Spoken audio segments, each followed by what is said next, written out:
London's history, 1200 to 1300. Between 1200 and 1300, London's importance grew as the largest city in England, boasting trade, government, and culture. At the peak of its power, London ruled over the King of England and enjoyed autonomy, ruled by mayors and merchant families. With a population of 40,000 to 60,000 people, London was Europe's largest city, living in crowded wooden houses along narrow streets. Fires were commonplace, as sanitation was poor due to the River Thames's central role in daily life.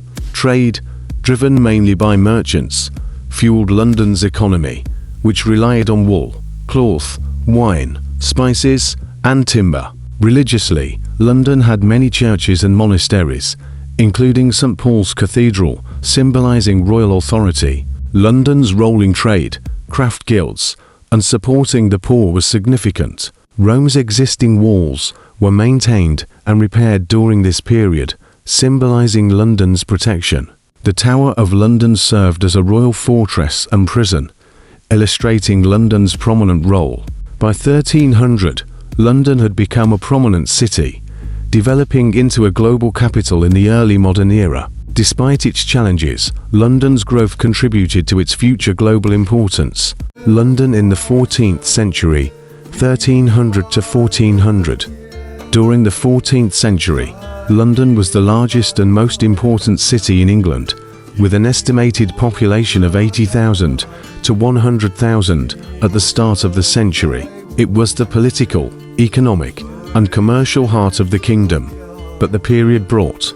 At around 1300, London was a walled city centered on the City of London. The River Thames was vital for trade and transport. The economy depended on trade, crafts, and finance. Powerful guilds, livery companies regulated trades such as wool, cloth, and metalwork. Markets like Cheapside were busy commercial hubs. Despite its wealth, London faced overcrowding, poor sanitation, and frequent disease. 2. The Black Death 1348-1350. The most devastating event of the century was the Black Death. Arrived in London in 1348. Killed 30 to 50% of the city's population. Entire streets were abandoned. Graveyards such as East Smithfield were created to handle mass burials. Consequences: severe labor shortages, higher wages for workers, decline in rents and property values, social tension between workers and authorities.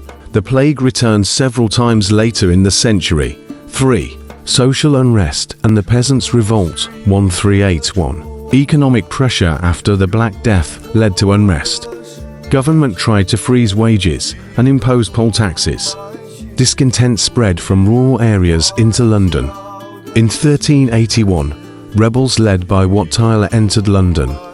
They destroyed property belonging to royal officials, opened prisons such as Newgate, executed the Archbishop of Canterbury.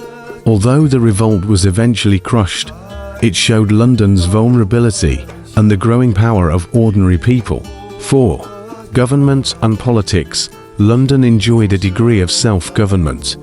Ruled by a mayor, for example, Henry Fitzalan, Nicholas Brember. The city often played a key role in national politics. Conflicts arose between wealthy merchants and common citizens. The city's political influence grew as monarchs increasingly relied on London's wealth. 5. Economy and trade. Despite setbacks, London remained a major trading centre. Exported wool and cloth, imported wine, spices, and luxury goods. Close trading ties with Flanders, France, and the Hanseatic League. The wool trade was especially important, though it declined later in the century. 6. Daily life and living conditions. Houses were mainly wooden, increasing fire risk. Streets were narrow and filthy. Waste was often dumped into open drains or the Thames. Crime and disease were common. Yet London had taverns, churches, and festivals. Centres of learning and culture. Growing use of English, et French in daily life. 7. Religion and culture. The church dominated daily life. London contained many monasteries and churches. Religious movements like Lollardy, inspired by John Wycliffe, gained followers. Literature flourished. Geoffrey Chaucer, who lived in London, began writing the Canterbury Tales in the late 1300s. End of the century. By 1400, London's population was still lower than in 1300. The city was recovering economically. Political influence continued to grow.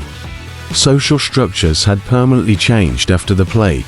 The 14th century reshaped London, laying foundations for its later expansion and importance.